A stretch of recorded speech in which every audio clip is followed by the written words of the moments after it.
Shalom saudara. Saudara, saya berdoa kita semua semangat, amin. Saudara, Alkitab berkata firman-Nya dan yang kita nyanyikan tadi, ku masuki gerbangnya dengan hati bersyukur. Saudara, ternyata passwordnya masuk ketemu Tuhan, hati bersyukur dan dengan penuh pujian, amin. Jadi kalau saudara enggak bersyukur hatinya, enggak semangat, enggak ketemu Tuhan saudara. Passwordnya itu loh saudara ya. Oke, hari ini kita mau belajar kebenaran firman Tuhan. Saya mau kasih judul api Tuhan. Ya, api Tuhan yang membara, yang membakar setiap kita. Kita baca dalam Kisah 7 ayat 17 sampai dengan 20. Bisakah Pak Is baca ini? Kisah 7. Kita mau belajar kebenaran hari ini. Kisah 7 ayat 17 sampai 19 dulu Pak Is ya, boleh?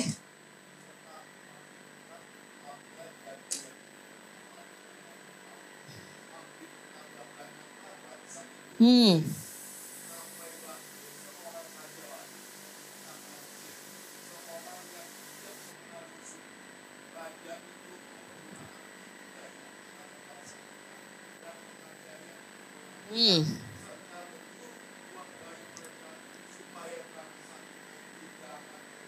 Yes, sampai situ dulu. Ya, jadi ini kisah tentang waktu, sebetulnya di kitab Keluaran lebih jelas ya.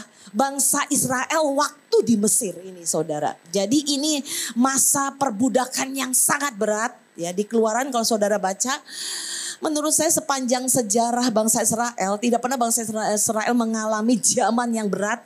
Yaitu waktu perbudakan di Mesir, 40 tahun lamanya. Masa perbudakan yang berat itu membuat bangsa Israel umat pilihan Tuhan menjerit kepada Tuhan. Ya sampai di tahta Tuhan mereka berseru dan tekanan yang berat itu, perbudakan yang berat itu membuat mereka gak tahan. Dan ayat 20 dikatakan, lanjut. Saudara, ayat 20 dikatakan pada waktu itulah Musa lahir dan ia elok di mata Allah. 3 bulan lamanya ia diasuh di rumah ayahnya. Jadi pada waktu keadaan sangat berat, perhatikannya saudara, sedang menimpa orang Israel. Mereka menjerit kepada Tuhan, pada waktu itulah Musa lahir. Nah saudara, kata waktu di Alkitab ini saudara, ternyata dalam bahasa aslinya itu dari kata kairos, saudara. Kata kairos. Jadi pada waktu bangsa Israel mengalami tekanan yang sangat berat, perbudakan di Mesir. Pada waktu itulah lahir Musa, saudara. Jadi menggunakan kata kairos. Nah, kairos itu artinya supaya saudara ngerti ya. Ada kronos dan kairos, tapi saya mau jelasin kairos aja. Kairos itu momen yang menentukan waktu yang matang untuk bertindak dan berubah, waktu yang tepat menurut Allah. Jadi ini adalah momen waktunya Tuhan. Kairos itu waktunya Tuhan menggenapkan. Waktunya Tuhan sudah siap. Waktu Tuhan yang tepat itu kairos ya saudara. Jadi bukan hanya soal waktu tapi soal waktu Tuhan. Ya, jadi ini soal waktu Tuhan yang mengatur hidup kita dengan tujuan ketepatan dan kasih. Jadi kairos itu waktu Tuhan yang tepat. Waktu Tuhan menggenapkan firman-Nya. Itu kairos Tuhan. Nah, jadi kairos ini saudara terjadi pada zaman Musa ini saudara. Saya pakai istilah begini. Jadi pada waktu itu sebetulnya saya mau mengatakan retaknya zaman buat bangsa Israel. Jadi ada keretakan di zaman itu saudara yang mengerikan sekali. Jadi hidup mereka sudah gak punya pengharapan lagi. Hidup mereka sudah gak punya apa-apa lagi. Mereka dianiaya. Mereka udah gak punya masa depan lagi bangsa Israel. Bayangkan diperbudak saudara. Orang diperbudak itu haknya aja udah diambil semua saudara. Jadi budak. Ada yang retak di hidup bangsa Israel pada zaman itu saudara. Nah yang ajaib, Kairos Tuhan datang, muncul, dilahirkanlah seorang pembebas namanya Musa. Sebenarnya saudara, saya mau mengawali dulu ya firman ini supaya saudara ngerti ya, kita ada hidup di zaman yang bagaimana. Sebenarnya zaman ini sama hampir mirip sebenarnya saudara.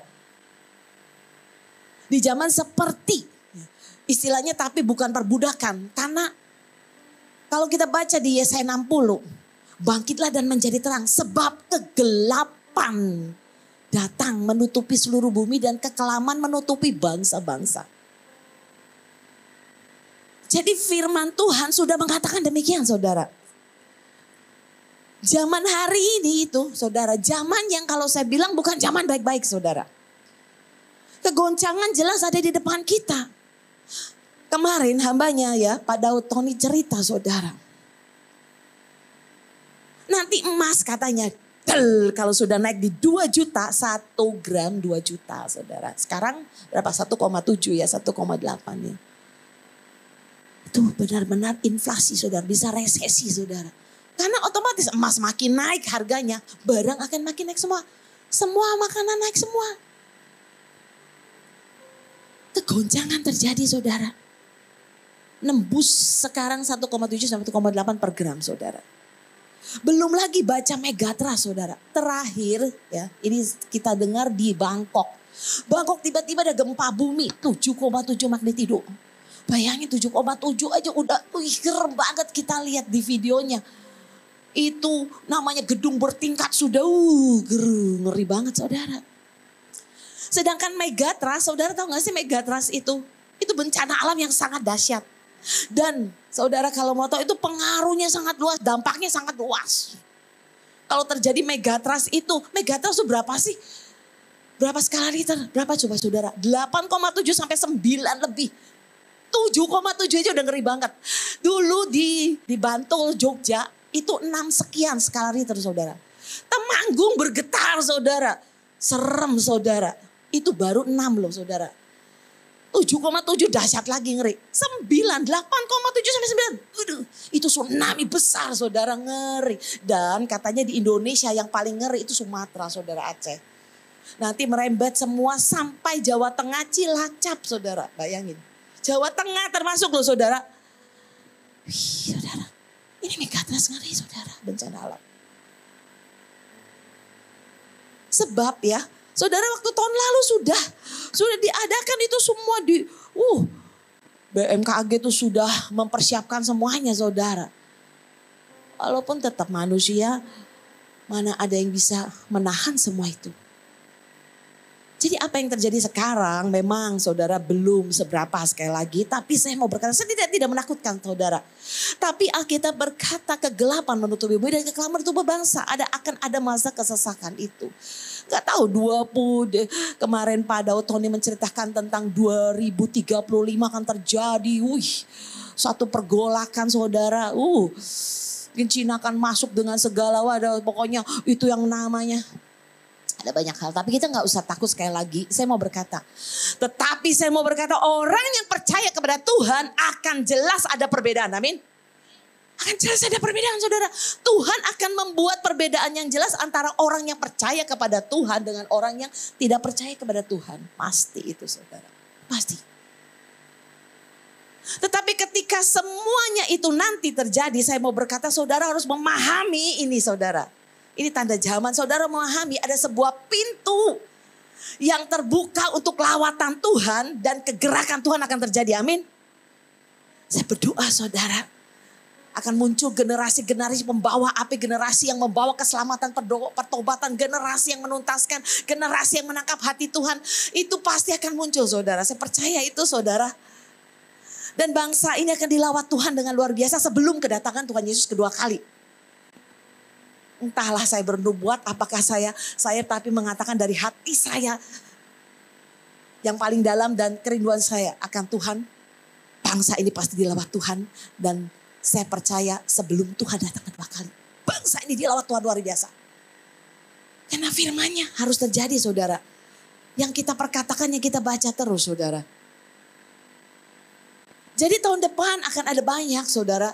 Ya Pak Dautoni berkata bahwa tahun ini adalah awal mulanya katanya. Dimulai, baru katanya dimulai. Jadi bisa jadi tahun depan, bahkan tahun 2027 lagi, lebih lagi, akan banyak perubahan yang signifikan saudara. Perubahan-perubahan signifikan artinya gimana saudara? Saya percaya di dalam Tuhan ada hal yang tidak mungkin terjadi. Jadi mungkin terjadi, Tuhan yang lakukan. Saya percaya itu. Di sisi kerohaniannya, maksud saya di sisi Tuhan ya. Percaya saya percaya banget. Justru ketika kegelapan datang, justru saya percaya Tuhan akan bertindak dengan ajaib, menyatakan ketuhanan, keilahiannya. Lah kalau semua baik-baik, semua aman, lah Tuhan gak kelihatan, bener gak? Tapi dalam masa, nah itu kesesakan, kesulitan, dan saya percaya ada sesuatu yang ajaib. Jadi sekali lagi, kondisinya itu bisa hampir sama saudara. Saya percaya bahwa akan lahir Musa-Musa di zaman yang seperti ini, amin. Sang pembebas. Jadi kegoncangan apapun yang terjadi di depan, saya berdoa saudara jangan merasa gelisah, jangan merasa takut dan khawatir, amin. Percayalah saudara. Kalau saudara mengerti, saudara menangkap Tuhan.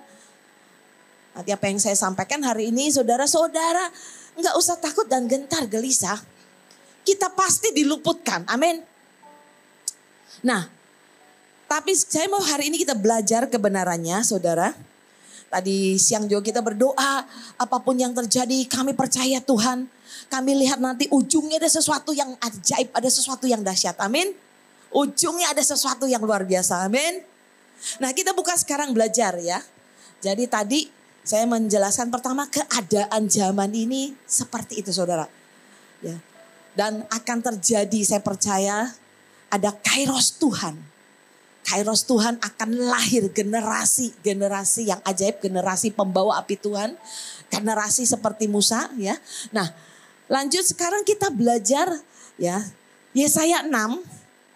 Di Yesaya 6 ini yang akan terjadi pada akhir zaman ya. Nah, ini bagaimana sikap kekristenan kita meresponi ya apa yang harus dilakukan mendekati masa gerakan Tuhan yang akan terjadi ya. Saya waktu baca ayat ini saudara Yesaya 6.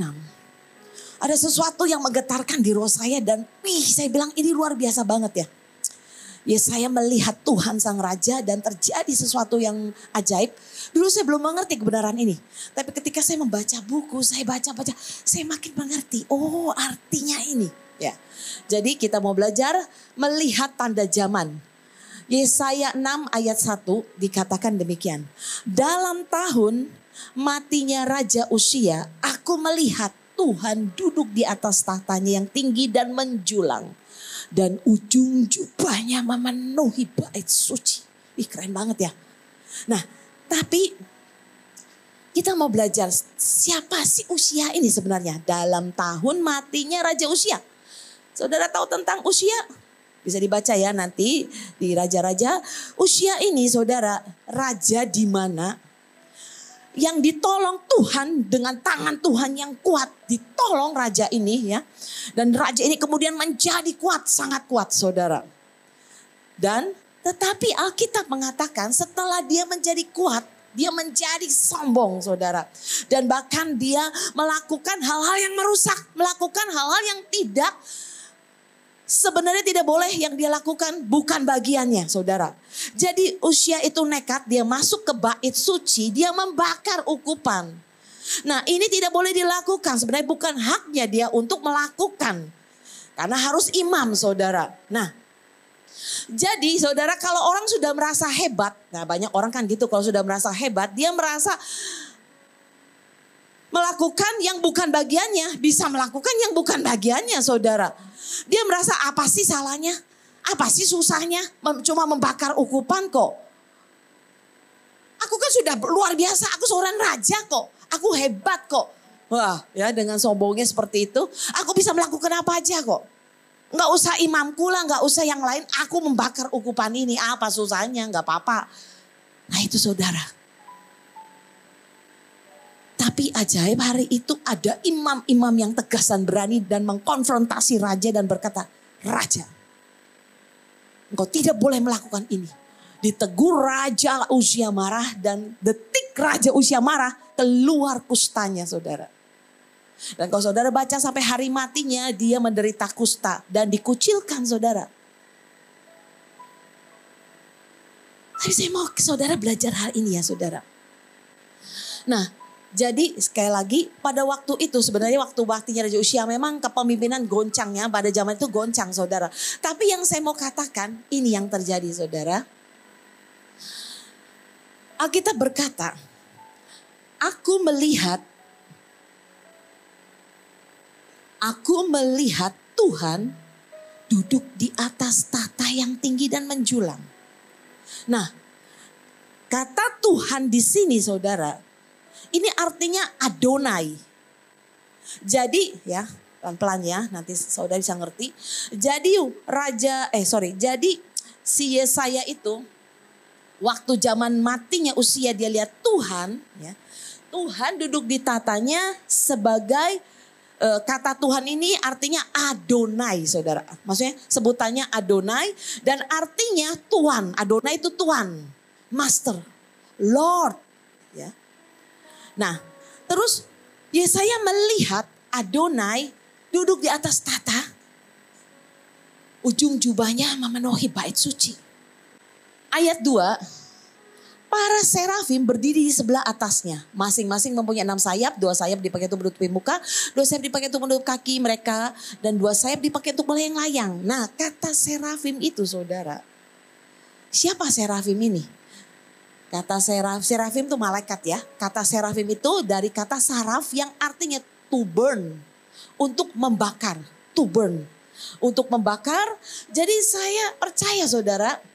Akan muncul sebuah generasi yang tahu, mereka tahu bagaimana membakar di hadapan Tuhan. Saudara saya mau berkata, enggak boleh ada saudara orang yang enggak punya api. Di hadapan Tuhan saya mau berkata saudara, tidak boleh saudara menjadi suam. Di hadapan Tuhan saudara, ditata di hadirat Tuhan, saya mau berkata tidak ada orang yang menjadi beku. Kalau saudara suam dan beku, saudara gak bisa ada di hadapan tata hadirat Tuhan. Gak bisa saudara. Jadi kalau saudara baca di ayat berikutnya ya. Jadi serafim itu mengambil bara api dari perbaraan mezbah. Nah mereka tuh malaikat-malaikat yang bertugas saudara untuk membakar di mezbah. Nah waktu mereka ya membakar api itu, ayat berikutnya, dan mereka berseru seorang kepada seorang katanya. Kudus, kuduslah Tuhan semesta alam, seluruh bumi penuh kemuliaannya. Jadi saudara hanya orang-orang yang punya api untuk membakar, mereka akan saling bersaut-sautan saudara. Jadi saudara sekali lagi hanya orang yang punya api dengan orang lain yang punya api lagi, mereka bisa bersaut-sautan. Jadi kalau saya punya api, sedangkan dia gak punya api, gak bisa bersaut-sautan saudara. Gak bisa. Hanya orang yang punya api di dalamnya bisa bersaut-sautan dengan orang yang punya api. Nah yang ajaib saudara, ketika ya serafim itu saling bersaut-sautan, kudus, kuduslah Tuhan, surga bumi penuh kemuliaan-Mu. Itu saya berkata, kayaknya itu kata-kata ya, dan api di dalam mereka tuh begitu kuatnya. Apa yang terjadi saudara? Ketika mereka saling menyerukan saudara, apa yang terjadi? Ternyata menimbulkan kegerakan di hati Tuhan. Amin. Alkitab berkata apa? Maka bergoyanglah alas ambang pintu rumah Tuhan. Akibat dari apa saudara? Mereka menyerukan dengan api kobaran yang kuat saudara.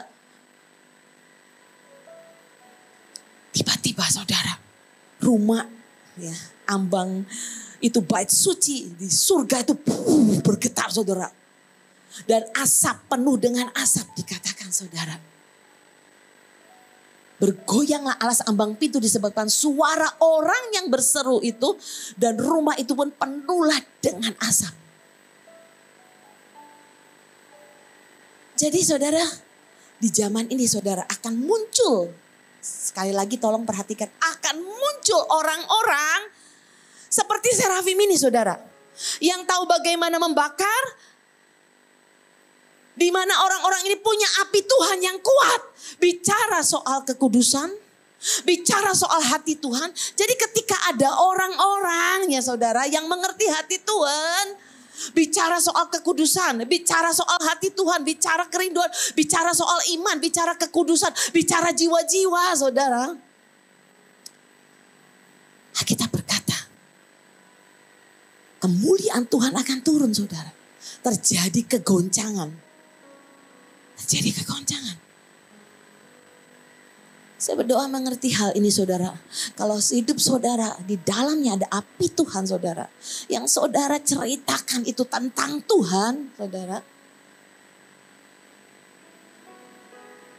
Saya percaya hidupmu akan dilawat Tuhan. Kemuliaan Tuhan akan turun. Amin. Tapi ini bicara bukan soal hidup kita yang dilawat Tuhan. Tapi juga Alkitab berkata kemuliaannya memenuhi bait suci. Ya kalau tentang asap itu bicara tentang kemuliaan Tuhan yang turun saudara. Ini bicara seluruh bumi juga akan dilawat Tuhan. Amin. Nabi Yesaya berkata begini. Celakalah aku pasti binasa. Aku orang yang najis bibir. Aku tinggal di tengah-tengah umat yang najis bibir. Saudara kalau kekudusan Tuhan itu turun ya saudara. Dosa orang kebongkar. Amin. Kebongkar saudara. Saya percaya kan ada orang-orang. Satu hari di bangsa ini, satu hari nanti saudara muncul. Sekelompok orang yang benar-benar berdoa, yang menyembah, yang bicara soal iman, bicara jiwa-jiwa, bicara kekudusan Tuhan.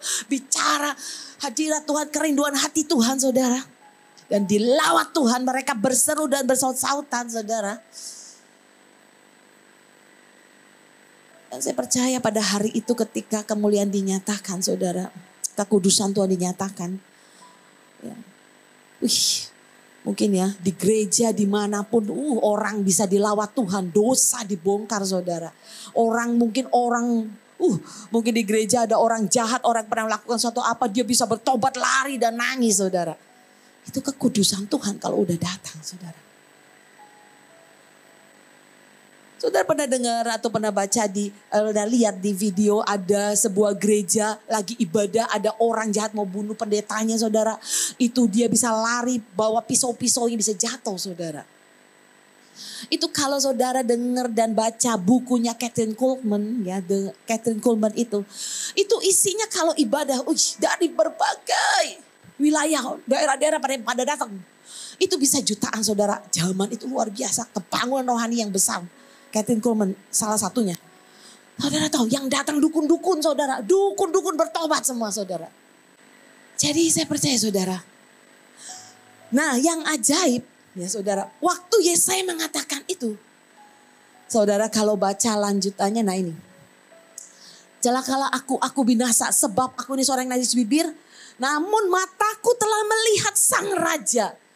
Yakni Tuhan semesta alam. Jadi Yesaya mengatakan ini saudara. Dia mengatakan. Yang pertama dia lihat Tuhan itu sebagai Adonai. Kemudian berubah saudara. Yesaya melihat Tuhan sebagai raja. Di situ terjadi perubahan. Nah inilah sebenarnya awal datangnya kerajaan Tuhan.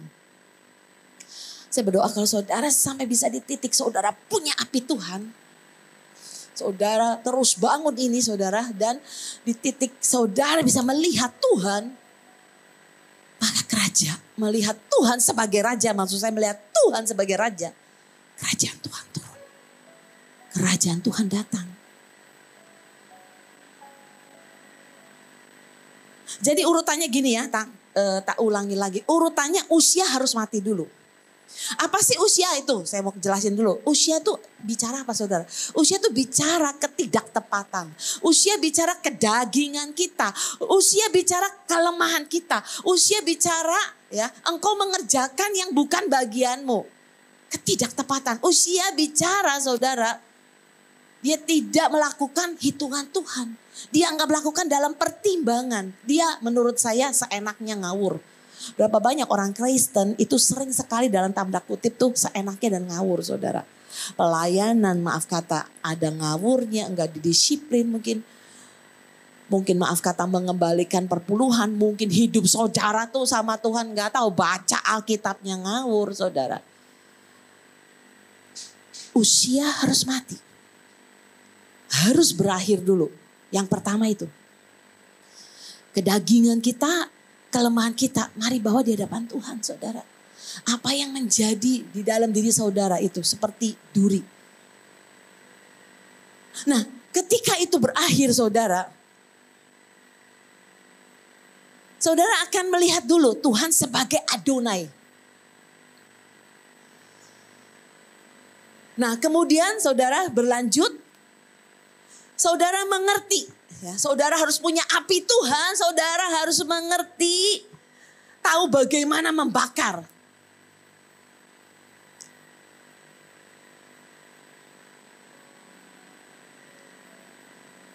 Apa sih saudara membakar saudara? Apa yang saudara ucapkan berbicara satu dengan yang lain saudara? Kata-kata apa yang keluar dari mulut saudara? Jangan-jangan yang keluar dari mulut saudara bukan api Tuhan tapi api asing. Apa sih api asing? Saudara ngomong gosipin orang, ngejelekin orang. Saudara ngomong hal yang jorok, hal yang menyakitkan.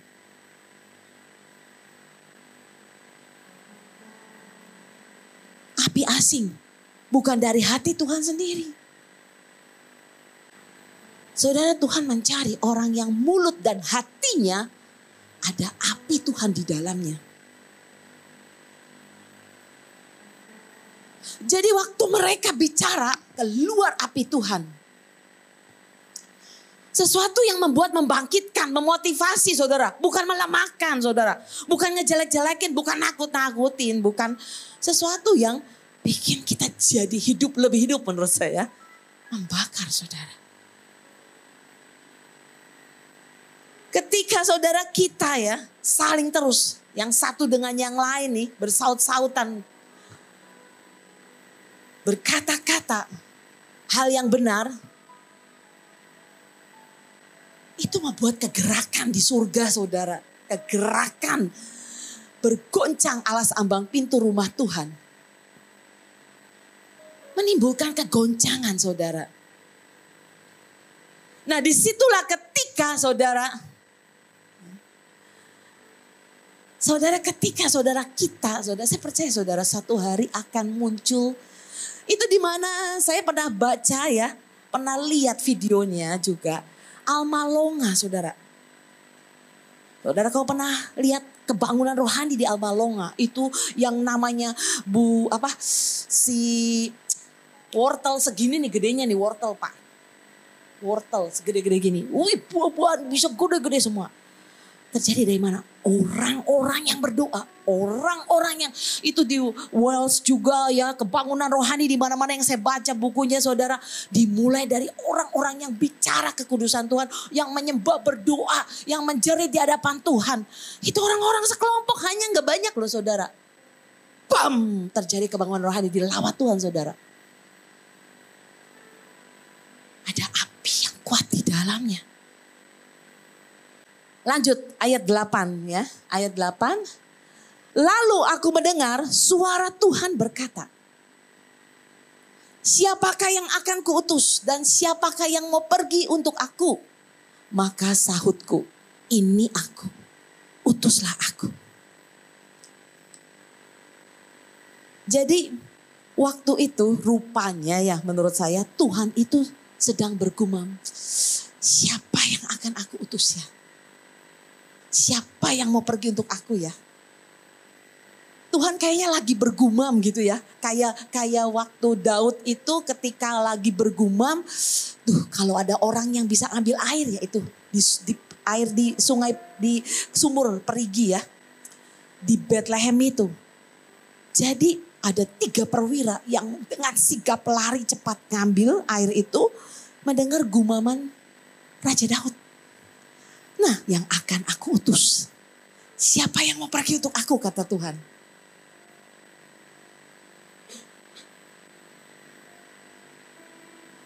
Kalau saudara baca di Alkitab ini tadi, Yesaya berkata begini, ya Tuhan, utuslah aku. Ini aku, utuslah aku. Kalau dalam bahasa Inggrisnya saudara, here am I, send me Lord. Ini aku budakmu Tuhan, utuslah aku. Jadi kalau dalam bahasa ininya Ibrani ya, ini aku budakmu Tuhan, utuslah aku. Nah, seorang budak, kalau saudara pernah dengar ya cerita kalau zaman dulu seorang budak. Budak itu orang yang melakukan apa yang diperintahkan oleh tuannya.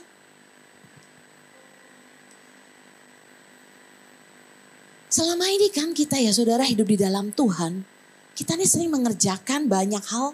Kita ini mengerjakan dengan terpaksa. Kita ini sering jadi hamba yang terpaksa melakukan ini, terpaksa melakukan itu. Kalau sudah dipepet Tuhan, ya terpaksa ngelakuin ini. Benar gak? Ya karena dipepet ya sudah lakuin. Tapi kita bukan hamba yang benar-benar punya hati dan cinta kepada Tuhan, kepada Tuannya. Melakukan dengan terpaksa, bahkan sering melakukan dengan seenaknya. Kan kita sering kali gitu tuh sama Tuhan. Oh kalau Tuhan suruh apa aja, kita gak jadi hamba yang benar-benar taat dan setia kok. Kita sering menunda-nunda, benar gak? Kita sering malas, itu saudara dan saya juga begitu saudara. Kadang-kadang saya juga, Tuhan aduh ampun nih ya, saya kok bisa bebal ya Tuhan. Kita menjadi hamba yang terpaksa saudara, melakukan yang Tuhan perintahkan. Tetapi Alkitab berkata saudara, ada budak karena cinta kepada tuannya. Jadi ada budak karena cinta kepada Tuhan, ya, mencintai tuannya. Ya, kalau saudara baca di Alkitab ya di Perjanjian Lama, dibiarkan apa? Telinganya apa? Ditindik, ditusuk. Sakit gak sakit saudara, zaman dulu gak ada bius-biusan saudara. Jadi sakitnya luar biasa. Nah, saudara tahukah saudara? Budak ini berkata begini saudara. Cintaku kepada Tuhan melebihi rasa sakit yang harus kuderita. Ini benar-benar yang namanya hineni. Ya, hineni itu dari bahasa Ibrani. Artinya ini aku Tuhan. Ini aku Tuhan dengan segenap hati. Dengan ketaatan dan kesetiaan aku mau lakukan apapun. Dengan cintaku aku mau lakukan apapun untuk engkau. Itu hineni saudara. Jadi karena cinta kepada Tuhan melebihi rasa sakit yang harus kuderita. Saya mau berkata ini kata-kata luar biasa sekali saudara. Saudara kalau saudara cinta kepada Tuhan, saudara akan melakukan apapun buat Tuhan, benar gak? Kalau saudara cinta kepada Tuhan, penderitaan yang kau alami, saudara berkata apa? Tuhan, aku percaya ini melebihi rasa sakit yang harus aku derita. Amin. Saudara bisa berkata begitu. Aku mau terima, aku tanggung ini Tuhan. Karena demi cintaku kepadamu Tuhan. Saudara coba dalam hidup saudara. Saudara begitu mengalami masalah, penderitaan. Saudara udah jerit marah-marah sama Tuhan. Menyalahkan Tuhan, menyalahkan orang lain. Benar gak? Padahal Tuhan berkata, kau harus menjadi hineni, budak cintanya Tuhan.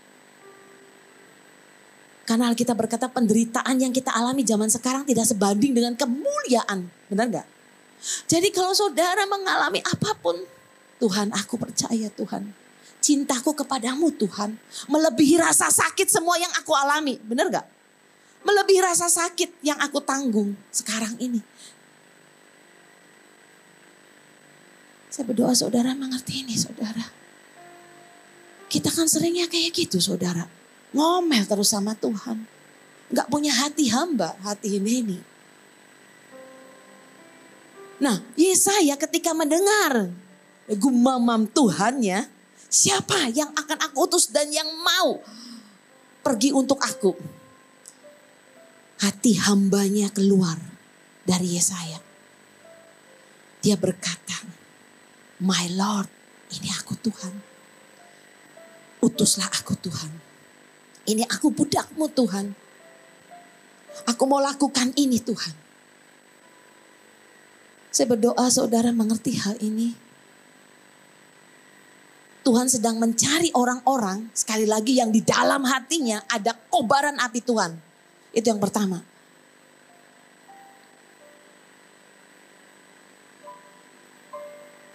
Jadi sekali lagi saudara, hati-hati mulut kita.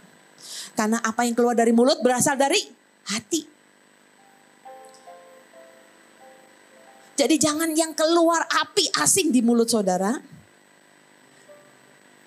Mungkin api asing itu bisa bicara ngomong. Saudara ngomong kenajisan, saudara ngomong kata-kata jahat, saudara ngomong kata-kata menyakitkan.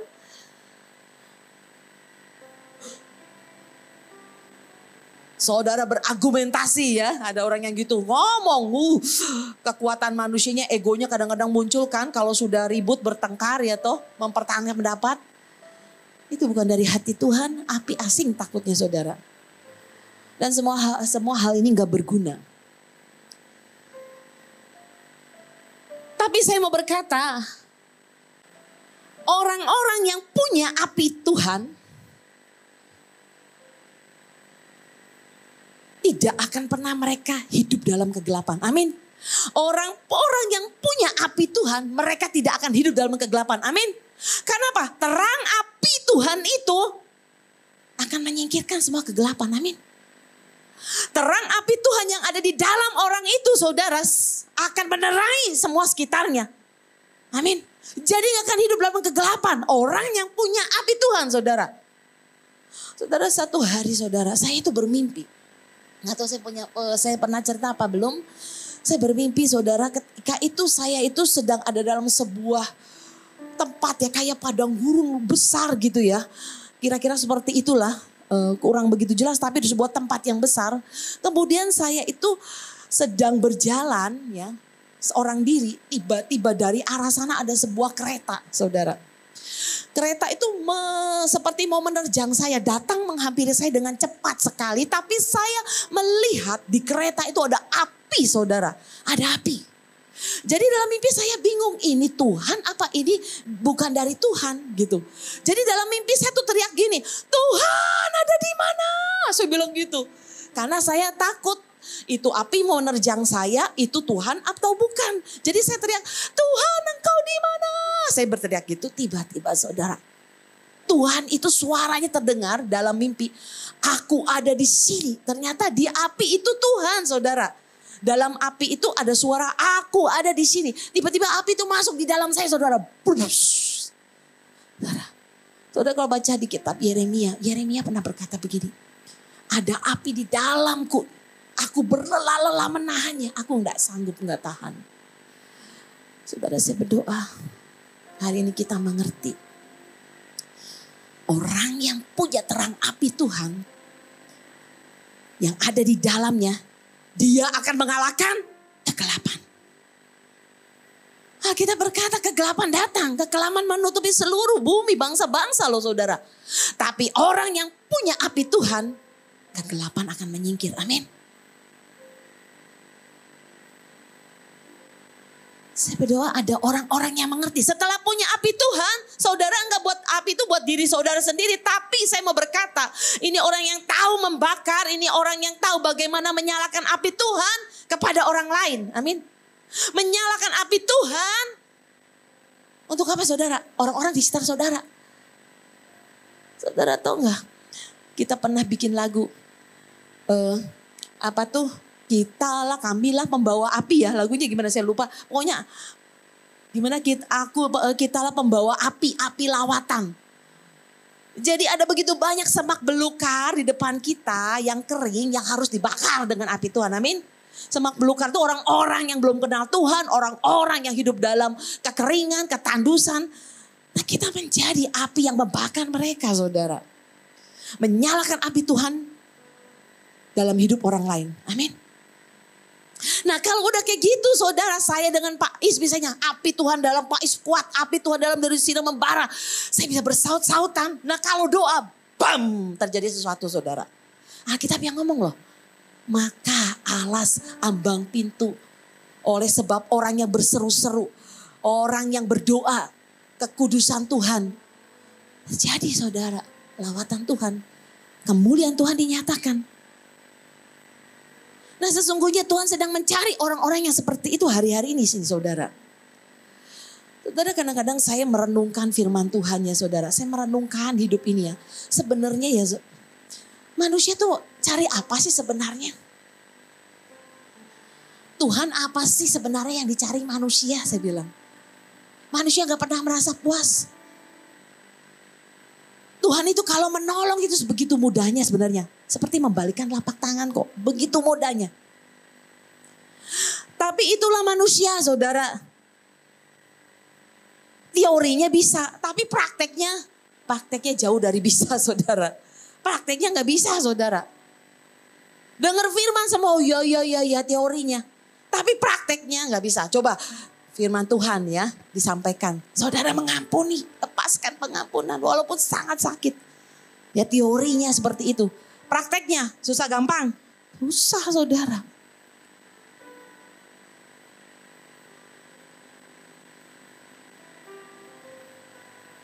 Coba firman Tuhan berkata berilah kata Tuhan. Maka engkau akan diberi, lumbungmu akan penuh. Susah untuk memberi. Memberi pekerjaan Tuhan, memberi pelayanan, memberi. Susah, pelitnya minta ampun kita. Prakteknya susah saudara, jauh dari bisa. Nanti hitung-hitungan dulu sama Tuhan. Mau memberi itu. Begitu Tuhan mengeluarkan angka, itu kata yang kemarin ini saya khotbah. Kita kan jeleknya gitu, kita punya batas limit gitu loh. Begitu Tuhan ngomong berikan, tabur misalnya. Tabur 1 juta, 1 jutanya kan besar saudara. Aduh berat sekali saudara, nabur 1 juta.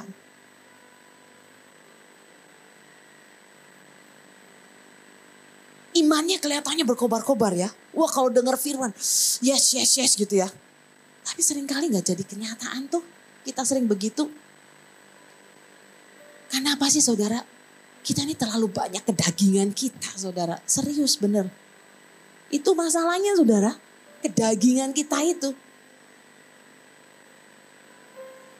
Kedagingan kita ini saudara yang membuat firman Tuhan susah menjadi kenyataan. Kedagingan kita ini yang membuat firman Tuhan susah jadi realita. Benar apa enggak coba saudara?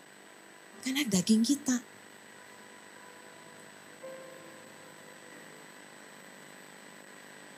Coba saudara hentikan kedagingan kita. Kita pasti akan lihat kemuliaan Tuhan, percaya. Saudara Tuhan tuh gak pernah berutang, percaya gak pernah berutang. Nah, jadi gimana caranya saudara? Gimana caranya supaya kita punya api Tuhan?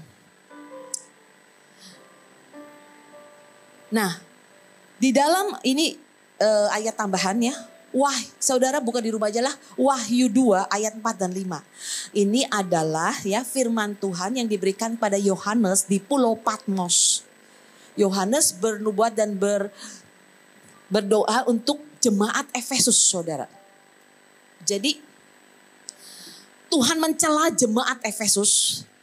Wahyu 2 ayat 45 saudara nanti baca. Tapi ya ini terjemahan The Message-nya yang saya mau ngomong saudara. The Message menulis begini, The Message. Hai Efesus katanya, hai jemaat Efesus, tahukah kamu jika engkau kehilangan cinta mula-mula, kehilangan Tuhan, kehilangan iman, kehilangan api Tuhan ya istilah saya nih ya. Itu adalah dosa dan itu adalah dosa Lucifer katanya. Ini terjemahan The Message nulis keras sekali saudara, mengerikan. Jadi katanya, hai jemaat Efesus. Tahukah kamu jika kamu kehilangan cinta mula-mula katanya. Itu adalah dosa. Dan itu adalah dosa Lucifer. Saudara tahu dosa Lucifer apa sih? Jadi Lucifer itu, dosa Lucifer tidak dimulai dari dia memberontak. Tidak saudara. Tapi dimulai dari waktu dia kehilangan cinta mula-mula. Saya berdoa ini menjadi perenungan saudara. Jadi Lucifer itu berdosa saudara, jatuh. Bukan karena dia memberontak, sebenarnya bukan. Karena dia yang pertama kehilangan cinta mula-mula. Bayangkan Lucifer ini, ya, malaikat yang cantik. Malaikat yang suaranya sangat keren, merdu. Menurut saya di seluruh bumi mungkin orang Ambon, orang Batak kalah semua sama Lucifer. Suaranya keren banget saudara. Belum lagi kalau dia main musik. Dia main kecapi, main gitar. Kerennya banget, sangat keren. Tapi Lucifer jatuh karena apa? Kehilangan cinta mula-mula. Dia sudah gak ada api Tuhan, gak ada cinta Tuhan. Gak ada rasa mencintai, mengasihi Tuhan. Gak ada, udah gak ada. Nah, bagaimana caranya sih kita bisa menerima? Maksud saya, bagaimana kita bisa memeriksa, cek nih dalam hati kita nih. Ciri-ciri orang yang kehilangan cinta mula-mula. Ciri-ciri orang yang udah gak ada api Tuhan lagi di dalamnya nih. Gimana saudara? Ciri-ciri yang pertama saudara. Saudara udah gak bisa nangis di hadirat Tuhan. Saudara gak bisa nangis di hadirat Tuhan. Waktu semua kita nyembah. Saudara tiap kali ya lagu. Saya pernah di gereja tuh lagu.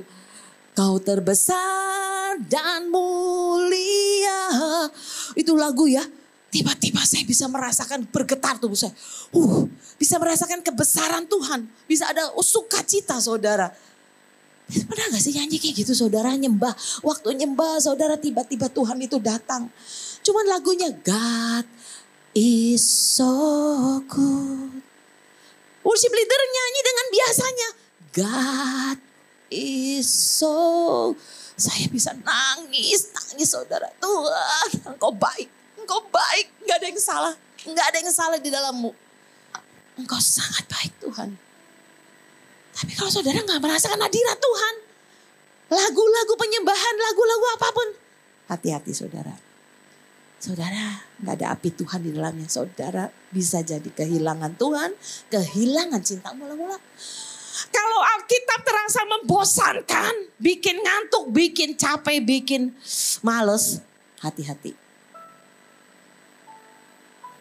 Baca Alkitab saudara gak dapat apa-apa. Gak ada sesuatu yang bicara di hati saudara. Hati-hati. Saudara rasa ngantuk, rasa males, rasa capek. Hati-hati saudara. Saat khotbah semua saudara merasa sudah tahu. Wah udah tahu aku. Ayat firman dibuka, udah tahu ngerti. Saudara seperti ahli Taurat ya, ngerti semua.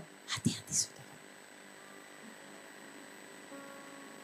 Gak ada haus dan lapar, gak ada Tuhan aku mau belajar.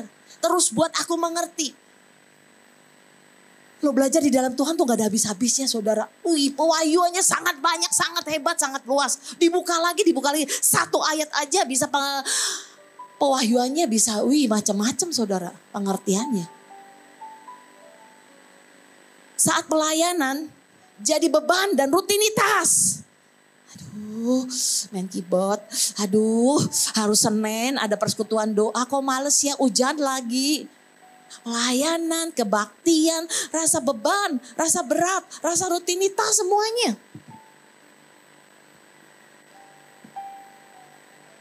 Dan semua orang nampaknya sangat menjengkelkan.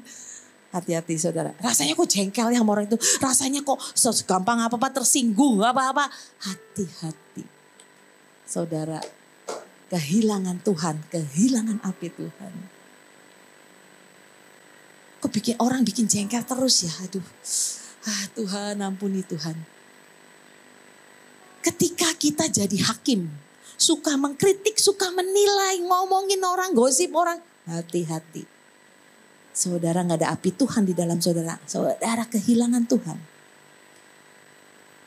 Menghakimi orang kerjanya. Nilai khotbah orang, nilai orang. Si orang ini pakai gini memang dasar gini-gini nih. Ketika ide inspirasi gak muncul. Dan semuanya serba biasa semua saudara. Hidup saudara jadi flat, datar aja saudara. Semua biasa-biasa, nggak ada apa-apa. Hati-hati saudara. Kan masih banyak saudara bisa tambahkan. Itu tanda-tanda kehilangan cinta mula-mula saudara. Saya waktu pertama bertobat, saudara menggebu-gebu. 1 minggu saudara itu ya di rumah mungkin 2 hari apa 1 hari menurut saya. Hari Senin ya ibadah, youth, hari Rabu umum, belum Kamis ada doa, Jumat saya ada seperti itu komsel, Minggu saya ibadah. Jadi cuma sehari di rumah tuh. Makanya papa saya bilang udah kamu katanya rumahnya di gereja aja, nginep di gereja aja katanya gitu saudara. Karena saya bekerja dari pagi sampai jam 4 sore sampai bisa jam 5 sore. Pulang langsung mandi, langsung makannya sedikit, langsung ke gereja saudara, langsung ke persekutuan doa. Pulangnya malam jam 8, jam 9. Makanya papa mama saya lihat ini anak tiap malam pulangnya malam terus, ke gereja terus. Saya tuh ya ajaib Tuhan itu, tapi Tuhan berkata kamu tuh berubah, kamu berubah setia. Saya ini dulu waktu pertama bertobat saudara, itu semua dikerjakan. Dari bikin warta jemaat, dari jadi singer, dari jadi sekolah, guru sekolah minggu, sampai penerima tamu, sampai beresin kursi. Karena waktu itu gerejanya saya gerejanya di ruko sih saudara. Jadi nggak pakai pengerja, gerejanya masih baru saudara. Jadi semua dikerjakan. Saya nggak digaji sama sekali loh. Nggak dikasih PK sama sekali tidak. Tapi saya lakukan apa aja. Karena saya jadi guru sekolah minggu, saya ikut seminar sampai di Jakarta. Biaya sendiri, semuanya sendiri saudara. Saya ingat tuh kawanan kecil waktu itu. Sudah meninggal itu almarhum ibu siapa tuh. Suami istri itu bagus sekali itu. Mengajar sekolah minggu itu. Pak Peter sama siapa tuh. Saya belajar banyak dan ikut seminar-seminar. Tapi semua biaya saya sendiri. Dan saya lakukan deh itu saudara. Demi cinta saya pada Tuhan. Pada Tuhan saya, pada Tuhan saya. Tapi Tuhan berkata hari ini. Aku gak lihat itu di dalam diri kamu. Engkau berubah setia. Kadang-kadang datang gereja ngepas saudara. 5 menit lagi mau ibadah baru datang saudara. Nah apa yang harus dilakukan saudara? Kalau saudara sampai mengalami seperti itu. Saya mau berkata saudara, ayo saudara lakukan yang berbeda. Lakukan yang ekstrim, yang spesial.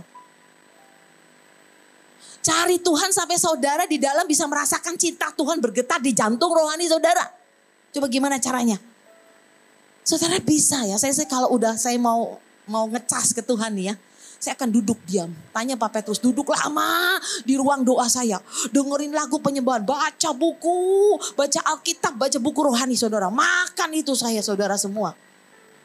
Saya nyembah sambil dengerin lagu penyembahan, saya nyembah sambil nyanyi, sambil nyembah saudara. Untuk ngecas saudara. Buat sesuatu yang beda saudara. Saudara bisa pergi keluar, mungkin saudara harus mendoakan orang lain atau melakukan apapun.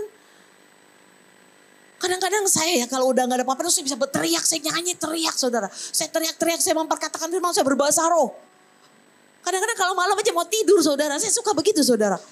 Mungkin Pak Petrus sampai bingung ya, tiba-tiba istrinya berbahasa roh gitu ya. Kadang-kadang katanya kalau saya Pak Petrus tidur saya berbahasa roh malam-malam kirain ada setan saudara. Ya saya bisa berbahasa roh, saya ingat peristiwa ini, saya ingat orang ini, saya doakan saudara. Ingat si A, si B, saya berbahasa roh, doakan orang itu. Saudara mungkin bisa ambil gitar saudara. Orang kalau udah gak punya api Tuhan, gak ada cinta mula-mula nih. Kayaknya kalau bisa main gitar, mau ambil gitar aja kayaknya mau ngambil barang apa berat banget ya, berapa ton gitu ya. Aduh berat banget rasanya gitu ya, bisa begitu saudara. Rasanya berat banget mau ambil gitar gitu ya. Mau ngejreng aja kok berat banget gitu ya. Saudara bisa tahu loh sebenarnya. Ada loh barometernya itu tadi saya sudah jelasin. Orang punya api Tuhan dan punya cinta mula-mula masih ada enggak. Jangan sampai menjadi suam dan beku saudara. Saya nih kalau doa tuh gak senang tanya Pak Is ya. Saya kalau doa tanya Pak Is. Paling semangat. Dada kalau ngomong juga. Nyerocos terus saudara. Itu saya saudara. Tapi saya belajar dari semua itu belajar saudara. Karena saya gak mau menjadi kehilangan api di dalam saya dan menjadi suam dan beku. Jadi saudara butuh, saya mau berkata ya, setiap orang butuh berdua dengan Tuhan, butuh waktu sama Tuhan. Coba ngomong kanan kiri, butuh waktu berdua sama Tuhan. Butuh saudara, duduk sama Tuhan, ngobrol saudara. Caranya gimana? Dengerin lagu penyembahan aja saudara, setel lagu penyembahan saudara. Itu mempengaruhi atmosfer ya. Jadi sarananya itu saudara untuk membawa saudara, hati saudara jadi bisa masuk ke hadirat Tuhan saudara. Bisa doa saudara. Salah satu sarananya itu. Jadi saudara bisa dengerin lagu-lagu penyembahan. Saudara bisa teriak ke Tuhan, Tuhan tolongin aku Tuhan. Bahwa aku kenal Tuhan lagi. Bahwa aku Tuhan punya api Tuhan lagi. Bahwa aku Tuhan punya cinta Tuhan lagi. Saudara bisa teriak kayak gitu. Yang perempuan-perempuan mungkin bisa begitu ya. Saya gak tahu kalau pria. Kalau perempuan tuh ya saya tuh orangnya gitu saudara. Enggak ya saya tipe ekstrovert. Jadi keluar ngomong mengungkapkan keluar gitu loh. Kalau orang introvert kan lebih banyak dipendam di dalam dan lebih banyak diem ya. Caranya terserah menurut saya. Tapi sekali lagi ada sesuatu di sini yang saudara merasakan denyut hati Tuhan. Saudara bisa merenungkan kebaikan-kebaikan Tuhan. Ayo renungkan kebaikan Tuhan. Waktu saudara ditolong Tuhan. Waktu kejadian apa. Itu ajaib sekali. Itu menguatkan iman loh saudara. Benar gak? Saudara merenungkan firman Tuhan perlahan-lahan. Dikunyah saudara firmannya. Udah gak usah langsung hari itu baca 1 pasal, 2 pasal. Udah 1 perikop aja saudara dengerin dan renungkan. Ngomong-ngomong sama Tuhan. Nanti lihat saudara, sesuatu di sini akan mengalir kekuatan. Saya berdoa saudara mengerti ini. Terakhir saudara, saya mau cerita. Ini ceritanya tuh, saya baca sebuah buku ya. Ceritanya ada drama katanya. Ini drama orang Yahudi saudara. Ada drama orang Yahudi. Jadi menceritakan waktu menjelang bangsa Israel keluar dari Mesir. Ingat gak ceritanya saudara? Ada 10 tulah, ingat? Nah Tuhan itu memerintahkan gini. Disuruh mengolesi rumahnya dengan apa? Darah anak domba, bener gak? Supaya malaikat maut bisa lewat, nggak kena ya toh? Nah Tuhan bagus, Tuhan baik supaya bangsa Israel diselamatkan. Jadi diperintahkan. Karena ke-10 tulah terakhir buat Firaun, sebenarnya buat Firaun saudara. Dan supaya bangsa Israel selamat, diperintahkan begitu. Ceritanya nih dalam drama tuh, ini cerita keluarga Yahudi ya. Setelah mereka makan roti beragi ya, sebuah keluarga, ayah, ibu dan anaknya nih. Anaknya yang sulung ngomong gini ke ibunya, Bu, ibu sudah ngolesin belum itu di depan rumah darah anak domba? Oh itu bapakmu sudah melakukan itu pasti sudahlah kata gitu. Nah si anak sulung ini penasaran ngomong ke bapaknya nih. Pak, bapak sudah ngolesin belum pak? Itu di depan loh. Harus loh pak nanti kalau kelupaan gimana? Lah ibumu kan sudah, ibumu pasti juga sudah, ibu udah lakuin itu. Ibumu yang melakukan katanya. Jadi si anaknya bingung ibunya bilang bapaknya bilang ibunya. Si anak penasaran jadi keluarlah lihat pintunya. Loh masih bersih belum saudara? Jadi dia cepat-cepat dia kerjakan. Dia olesi saudara. Dengan darah anak domba itu. Begitu dia tutup pintu. Malaikat maut lewat saudara. Nyaris nyawanya. Sekeluarga mati saudara. Nyaris saudara. Saya mau kasih tahu apa sih maksud cerita ini. Saudara kalau ada sesuatu yang Tuhan perintahkan. Seperti Alkitab berkata. Waktu Yesaya dikatakan Yesaya. Tuhan bergumam, siapa yang akan aku utus? Ada gak yang mau pergi untukku? Saudara dalam hidup kita saya berdoa saudara peka suara Tuhan. Apapun yang Tuhan suruh ya. Yang Tuhan suruh lakukan dengan taat dan setia. Itu untuk keselamatan kita, amin. Supaya kita saudara itu tidak merugikan kita. Malahan itu menyelamatkan kita saudara. Karena Tuhan berkata ada banyak anak-anak Tuhan. Sudah diperingatkan Tuhan. diingatkan Tuhan, tidak dilakukan. Saudara, saya sering kali kayak gitu kalau mau pergi ya saudara. Harus urapi ini nih. Saya cepat lakukan saudara. Kalau enggak saudara, ngeri saudara. Berapa banyak saudara waktu kejadian di Solo tahun berapa itu 98. Itu orang-orang yang mengurapi rumah dan mobilnya. Tidak satu pun bisa dijamah saudara. Karena ketaatan saudara. Nah hari ini saya mau berkata. Kalau Tuhan berkata, siapakah yang aku utus? Adakah yang mau pergi untuk aku? Apa sih maksudnya saudara?